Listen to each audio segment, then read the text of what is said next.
শত মানুষের সামনে নৃশংস এই ঘটনাটি ঘটেছে গত বুধবার 9 জুলাই সন্ধ্যায়। ঘটনার একটি সিসিটিভি ফুটেজ ইতিমধ্যে গণমাধ্যমের হাতে এসেছে। ঘটনার সময় অদূরে চলছিল হাসপাতালের চিকিৎসা সেবা, নিরাপত্তায় ছিলেন আনসার ক্যাম্পের সদস্যরাও। তবে ভয়ে এগিয়ে আসেনি কেউ। যখন ওই ব্যবসায়ীকে হাসপাতালের জরুরি বিভাগে নেওয়া হলো, তখন চিকিৎসক জানালেন আগেই মারা গেছেন সোহাগ।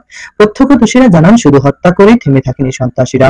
সোহাগের মৃত্যু নিশ্চিত হওয়ার পরও লাশের উপর চলতে থাকে নৃশংসতা।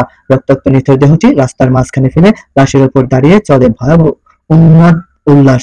একজন নয়, একাধিক যুবক লাশের নাক, মুখে এবং বুকের উপর একের পর এক পাথর দিয়ে আঘাত করতে থাকেন। ওই এলাকার একটি সিসিটিভি ফুটেজে দেখা যায় আতঙ্কিত অনেক লোকজন ভিড় করে তাকিয়ে কি যেন একটা ঘটনা দেখছেন।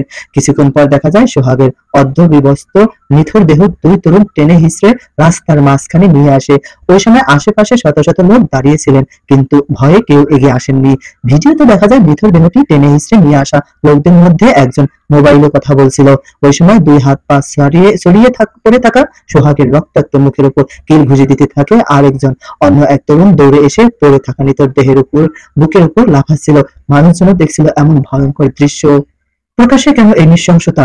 পুলিশ ও স্থানীয় সূত্র বলছে, নিহত সোহাগ মিটফোর্ড এলাকায় ভাঙাড়ি ব্যবসার সঙ্গে পুরনো বৈদ্যুতিক কেবল কেনাবেচার ব্যবসা করতেন। তার দোকানের নাম সোহানা মেটাল। ওই এলাকায় বিদ্যুতের তার ও সাদা তারের ব্যবসার একটা সিন্ডিকেট রয়েছে। এর নিয়ন্ত্রণ ছিল সোহাগের কাছে। তবে নিয়ন্ত্রণ নিতে মরিয়াছিল মাহমুদুল হাসান মহিন ও সরওয়ার হোসেন টিটু নামে আরো দুজন।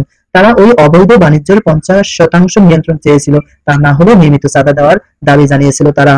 এর জেরেই দ্বন্দ্ব শুরু হয়। সেই দ্বন্দ্বে ঘটেছে এই নৃশংস হত্যাকাণ্ড। ঘটনার দিন সোহাগকে তার দোকান থেকে ডেকে আনা হয়েছিল। স্থানীয়রা জানিয়েছেন, নিহত সোহাগ ও হামলায় নেতৃত্ব দেওয়া মহিন, টিটু সহ জড়িত অন্যরাও 30 নম্বর ওয়ার্ড যুবদলের রাজনীতির সঙ্গে সম্পৃক্ত। তারা দলীয় বিভিন্ন কর্মসূচিতে যোগ দিত এবং স্থানীয়ভাবেও তাদের সবাই যুবদলের নেতা বলে জানে। হত্যাকাণ্ডের ঘটনায় নিহতের বোন মঞ্জুয়ারা বেগম বাদী হয়ে কোতোয়ালি থানায় মামলা করেছেন।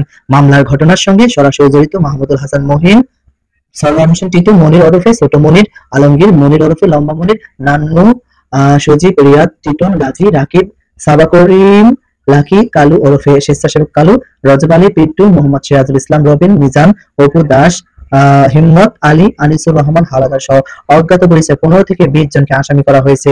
পুলিশ জানিয়েছে, এই ঘটনার মূল হোতা মহিনকে অভিযান চালিয়ে গ্রেপ্তার করা হয়েছে। এছাড়া ঘটনার সঙ্গে জড়িত আরেক আসামিকে যৌথ বাহিনী আটক করেছে।